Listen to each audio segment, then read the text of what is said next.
Hi everyone, I'm GREYMOND. This is OCD Recovery Q&A. I'm going to be answering questions that you left under my videos in this last week, about something like that. So let's get started. So the first question is, I know you said that most people that have OCD are sensitive people. However, do you also find that they have other similar characteristics, such as being people pleasers, lack of confidence, peacemakers? It would seem to make sense, because if we were totally confident and didn't really care, we might not have these thoughts. Any comments? Yeah, I do agree with that. I think generally people with OCD are just, they're really sensitive, they're really good, really just really nice people, and almost, to the point where you're too sensitive for today's world. There's almost that kind of sense. And also, in terms of the lack of confidence, and like self-esteem issues and all of that, I think it comes from just being sensitive, but also the amount of suffering while you have OCD. And those two components really, and I can tell you firsthand, right, that they really beat you down, and then that creates those feelings as well, right? I do think that once you do this recovery work, because you are understanding better on how to handle the thoughts, not just with OCD, but generally how to handle thoughts that are coming into your mind.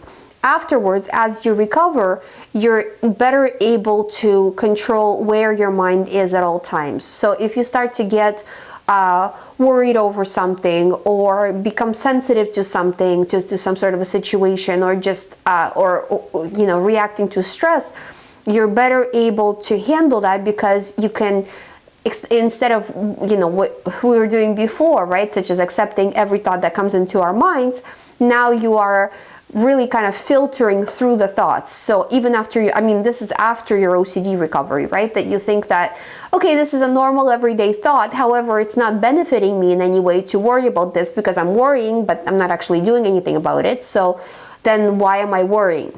So you start to really filter the thoughts. That gives you power, that grows your self-esteem. So, and self-esteem, to an extent, exposure really helps with it. That the more you do the things that you would not normally do, the things that you would shy away from, the more power you get, and the more your self-esteem grows, So it's one of those things that where exposure, I find that really does help. But I think people that develop OCD start out as being extremely sensitive. Next question is, can I contact you in private, please? Yes, but only through the recovery program. I now have a schedule on my website, youhaveocd.com, where you can see the slots that are available for each day. And so if you pay through there, book through there, and it asks you for all your information, such as your Skype username and everything, so you can book everything, and then we can get started with the private program.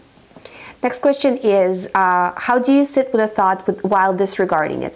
So, okay, so sitting with a thought doesn't mean that you're, physically sitting with a thought while doing absolutely nothing. That doesn't work. You need to give your mind something else. So if you're disregarding the thought, what can your mind focus on? So if you say, okay, instead of paying attention to the thought, I'm going to do this, this, and this. As you're doing those things, the thought is still going to be in your mind, the anxiety is still going to be there. It's okay that it's there, but as long as you're not giving it attention, as long as you're not giving it power. And you will see that the more you do this, the easier it will become, and the easier it is to do that, okay? But in the beginning, it may seem difficult, and you have to be prepared for it, because in the beginning, usually your mind will start to throw more thoughts at you, because again, this is kind of reiterating what I said in previous videos, but OCD problem, it's not a feelings issue, it's not a situational issue, it's not a theme issue, it's a physical brain problem. The brain is connecting fear to your thoughts. There's a neural pathway between fear and your specific theme, your specific thought, or number of themes, number of thoughts, right? They're actually connected. So the brain has wired itself to attach anything that has in any way to do with your theme. Even if you see something on TV, you know, or somebody says something about that has to do with your theme, you'll still get triggered because the brain is attaching anything to do with your theme to fear. So if your theme gets activated in some way, fear gets activated on autopilot now. So to stop that from happening, you have to stop using that neural pathway, that connection. How do you stop using it? You disregard the thought. You don't show fear. The fear is coming in because it's already created the pathway, but you're not using that pathway. If you don't use it, you lose it. And that's what we're trying to do here. You know, so it's a physical issue that you need to address. And when you're disregarding, when you're saying, I'm not focusing on that, I'm doing this instead, you know, the more you do this, the better you're going to feel, you know, because that neural pathway needs to die out. And the only way it's going to die out is if you don't use it, because the brain is not keeping, it's always changing. It's not keeping things that are unused. That's why, you know, at certain parts of life, and this is not only an OCD issue. This works with any kind of thought, but it just becomes a problem with OCD. Where if you get focused on something, you know, remember, you know, in life where you just with general thoughts, where you get really worked up over some situation and then you look back at it and it's just not important anymore because you disconnected from the fear and the situation kind of died out. Now you're looking at it like, why was I so worried in the first place? But in the moment, it seems ultra important, ultra relevant, you know? So that's just the situation. That's just how the brain works. So we physically need to stop using that connection. Next question is, thank you so much for answering my question about the suicidal thought. It really means a lot. Okay, so that was a comment, not a question. And I'm happy to help. You know, I'm telling you guys, this program really works. It really, believe me, you know, I tried it on myself. I have clients, you know, most of my clients recover. So it's, you know, it works, but you have to do the work, you know. It's not a cold. It's not going to go away by itself. You have to put work into it and then it works.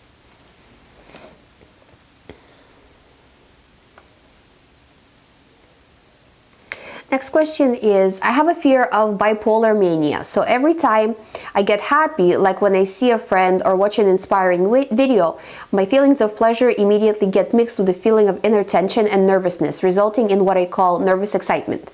The feeling then reaffirms that my fear has come true. It happens so fast I can never catch myself. It's like a reflex. It really hinders my recovery. What would be the best way to address this kind of OCD? So the best way to address this kind of OCD is to do things on purpose. So it's a controlled exposure. So you're going to sit down on purpose. I'm going to watch this video that's going to make me feel really good. And when it does, and then the anxiety sinks in of, you know, the nerve, as you call the nervous excitement, I'm not going to react to it with fear like I have in the past. So you kind of make that commitment to yourself before you even start watching the video. You know, as you watch the video, you get those feelings of anxiety, you get those feelings of fear, then you disregard, you know, and that's the exposure and response prevention. You're exposing yourself to the feared situation, you're preventing the response of fear. Next comment is, I have pure OCD and it's very tormenting with my obsessions and constant rumination. Medication helps a little, but I wish it helped more because of my constant obsessing and always doing mental compulsions. I wish there was more out there so people could lose the stigma and understand it better.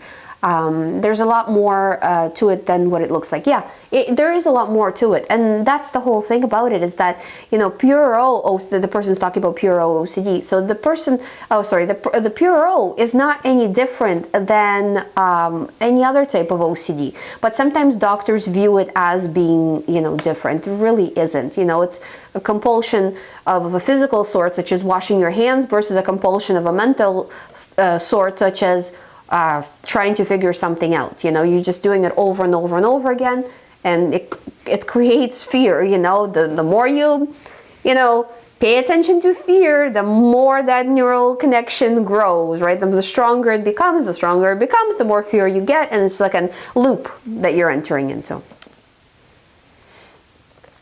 So next question is, what kind of person would I be if I got rid of OCD? Would I be a good man if I don't worry or be careful not to hurt others? And basically the person is saying, will I remain kind or will I be careless? And here what you are doing is you're seeking reassurance. You're trying to figure it out. The more you try to figure it out, the worse you're going to feel. Right? This question, because the person was saying that I didn't answer it before. The reason why I didn't answer it is because I don't want you to get reassurance. Because the more reassurance you get, the more this, you might move on from this thought and go into a new thought. Because you're creating fear. You're showing fear by trying to figure it out. What you want to say is, if I would be a bad person, then everybody else would be a bad person who recovered as well. Doesn't matter, I'm not paying attention to this. So you're coming into it from a position of power as much as possible, right? You're not, and I guess there's always a little bit of analyzing with it, but really you're not trying to figure it out, So, because what you want here is you want an absolute. I will be absolutely the best person that's ever lived. Or I'll be absolutely the worst person that's ever lived. And it's not black and white when it comes to OCD. You can't think in black and white terms. You have to think of it as, whatever, this is OCD just telling me things. Will I be a good person? Will I be a bad person? Not paying attention to it. So what we were saying before, right, that you're not, you're walking down the corridor towards recovery. And there's things coming out. Am I going to be a bad person? Am I going to be a good person? What am I going to do? You're walking down the center of the corridor. Don't listen to what it's telling you. Just don't listen to it. Don't try to answer it. Every thought that comes into your mind, you don't need to answer it. You just let it be there. The more you let it be there, the more you will see that it was the right thing to do to let it be. Next question is, so the person is asking about relationship OCD because and basically saying that how do you handle relationship OCD types of thoughts? And if you have relationship OCD thoughts, such as I don't know, do I like this person? Do I love this person? What if this? What if that? Those are kind of normal situations. I think anybody in relationships experiences it. But it's at the same time, if you're overthinking it, trying to figure it out, then now OCD is attaching to it and now you're going too far. With relationship OCD, things are a lot more fluid because, a lot of the times if it's not like a false memory or anything like that, but just a what if this, what if that kind of thoughts, the process is the same. You have to disregard the thoughts. So the thoughts are coming in, you're disregarding them. But don't strive for perfection of, I'm never going to have an anxiety moment about my relationship. I'm never going to have a negative thought about my relationship. That's not possible. We're all human beings. It's normal, But when you attach fear to those situations, then they start to grow. They seem to be enormous. They seem to be so scary. And then, OCD gets brought into it, right? So it's just, okay, whatever, not paying attention. Again, walking on the center of the corridor and just dealing it with that,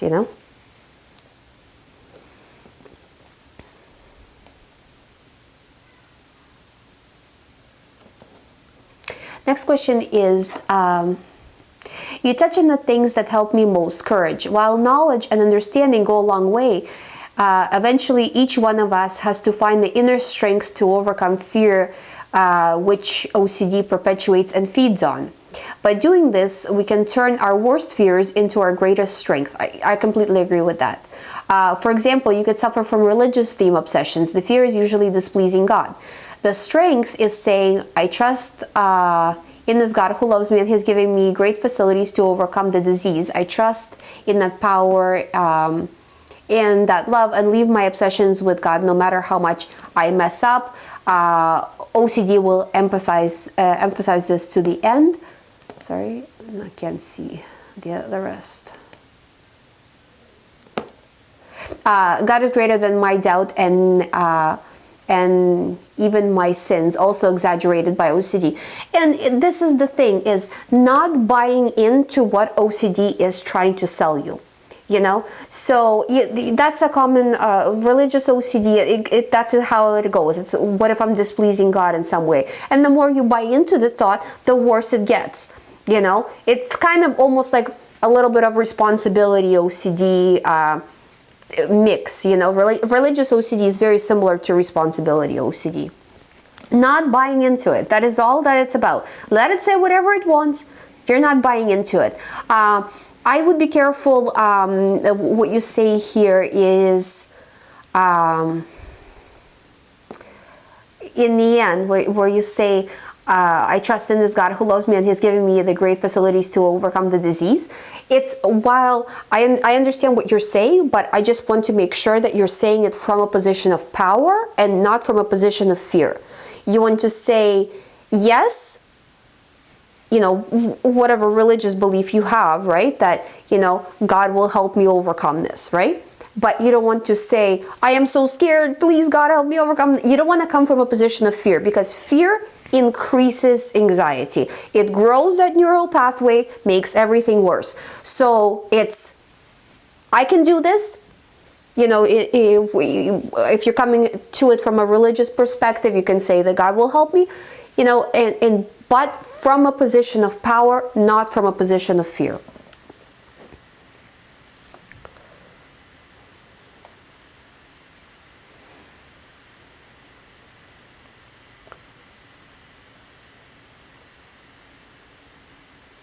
Okay, so here's it's not really a question, but it's just a good comment from the other side of perspective. Hi Ali, I would like to thank you for helping me get over false memory OCD. I was stuck on the false memory situation for 6 months with endless loops of rumination and reassurance. I was searching for answers online. That's when I came across your videos. I followed what you said of disregarding the thoughts and feelings and the urge to replay the situation again and again, and was out of it in 5 months. Thank you, Ali, for without your help, I don't think I would have come out of the situation. And that's the thing. It's not, I can show you what to do, but you're the one who has to do it. And the more you do it, the more it starts to work. Then it starts to be kind of like a game where, the thought comes in, you disregard. The thought comes in, you disregard over and over again. So you get over it, but you have to do the work. It's, it's great when I get these kinds of comments, because it's, you guys can see it works, but you have to do it,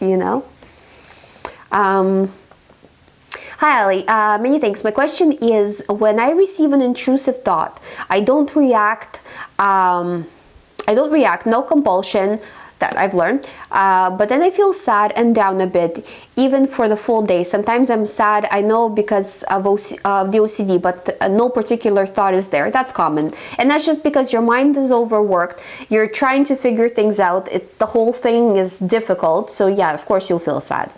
When the intrusive thought come and I don't react, I feel like small electric shock, and then the pain of no responding. What is wrong with my approach? As I've caught the compulsion, but the problem is still here. Experience a lot of headaches. Am I missing something with my recovery?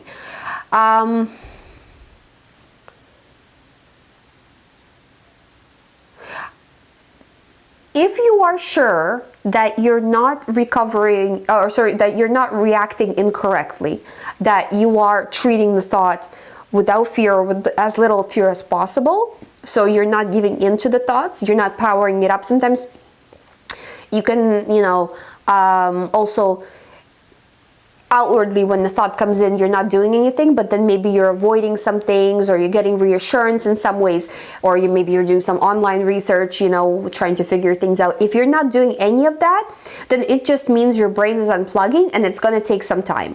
And there is a time element involved, because like I was saying, there's a physical connection here between fear and the thought, and it physically has to die out. So there is a time element here. So it's hard for me to judge. Right from what you're saying, I think you are reacting correctly. Another thing too is not paying so much attention to your feelings of, it's, I feel bad, like negativity. Even though it's, that is how you feel right now. Trying to always remain as positive as possible, because again, you want to continuously tell your brain that everything is okay. So when you start to react with fear, or with just, I feel bad, I feel depressed, all of those, it also kind of sends a negative message. So just being mindful of that. But really, it's most likely your brain is just unplugging. See how you do for another week and really focus on, are you doing anything to power this OCD up? Is there some sort of way in your life that you are reacting with fear? Just day to day, being very conscious of that. And if there is, then, work on that situation.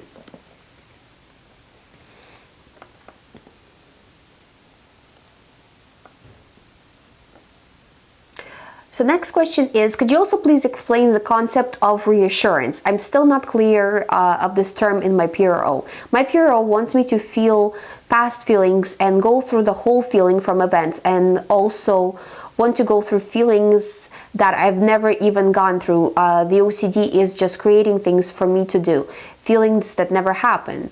This also makes me wonder, something that was quite a revelation from something you were saying in the previous video. Is OCD trying to make you find an answer that actually doesn't even exist?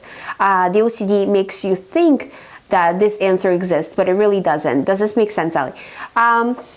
So reassurance is exactly what you're saying here, is just pure reassurance. So you're trying to figure things out, you're trying to feel something. So you're trying to somehow alleviate anxiety, whether it's by avoiding the situation completely, or by asking somebody about, are you safe? Is everything okay? Is there anything wrong? Trying in some way, trying to figure it out. The more you try to figure it out, because you're figuring it out with fear, the more the fear grows, the more that connection grows, right? So reassurance is basically any way you are trying to make yourself feel better in the moment with the current thought that you have. So get rid of the thought by solving it, figuring it out, making sure you're okay, getting security that the thought is not valid, and all of that just leads to more thoughts. So if you just figure out the one, it's going to go to another and another and another.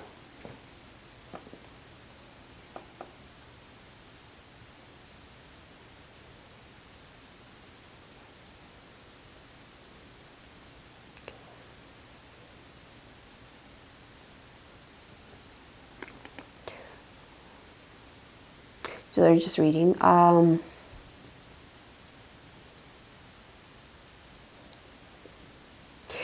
Ali, why do I get good days and bad days? Why is my OCD bad one day but okay the next day? My OCD wants to know why it is okay, why it is okay on good days, and I have PRO. On good days, I spend all day fearing my OCD obsessional thoughts starting again. So I wonder if it is better just to have OCD rather than fearing it coming on. It feels weird without it. Thanks for everything. Okay, yeah, so when you're trying to, when you're obsessing that new thoughts are going to come in, you're creating fear. And of course, new thoughts are going to come in because that's what you're saying to your mind is the scariest possible thing. You're in danger of new thoughts coming in. So your mind says, okay, let me try to give you all kinds of thoughts to help you with that danger. What if this thought comes in? What if that thought comes in? And then it gets you, right? So I would use good days. And okay, so the reason why you're having good days is because you are to some degree doing the work, because your OCD is less. It's not every moment of every day. It's unplugging.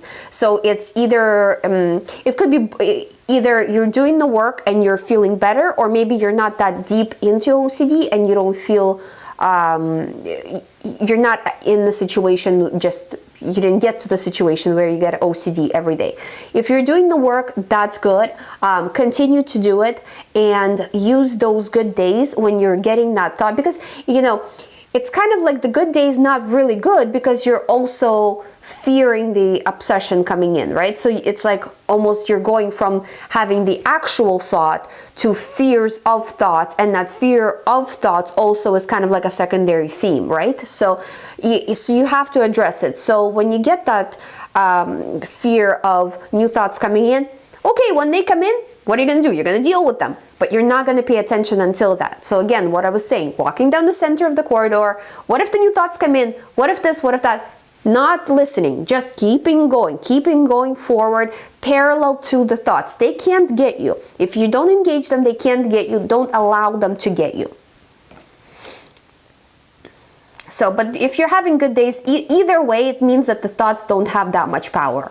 So don't power them up. They're going to go away completely. The question is, I sent messages through your site but did not get any responses. It depends on the message. I don't have a lot of time to respond to emails, so if it's an email question asking about a specific situation, chances are I'm not going to answer it just because of how many messages I am getting, and it's not fair to only answer some and not others. You can ask through the YouTube, or if you would like private help, I do have the recovery program available. As you know, you can sign up on the website. There's also all my availability times on the website, so you can sign up and book at the same time, and it will ask you all of your information, such as, I don't really ask because it's, you know, I don't need your personal information, just really your, the only thing I ask is your Skype username, because, and you're already booking the time, and that's all I really need to know. Or FaceTime or WhatsApp or whatever. I can use any of them, so it doesn't really matter. So if you would like to do one-on-one help, that is certainly available. Thank you guys so much for watching. That is the end of today's video. I might have more questions here. If I do, I will do part 2. I will also have more theme-specific videos coming up in the next, I would say, next 2 weeks. We're still plugging away at finishing up the new apps for the Android and for iOS, so there's kind of a lot going on. So we're trying to roll it out as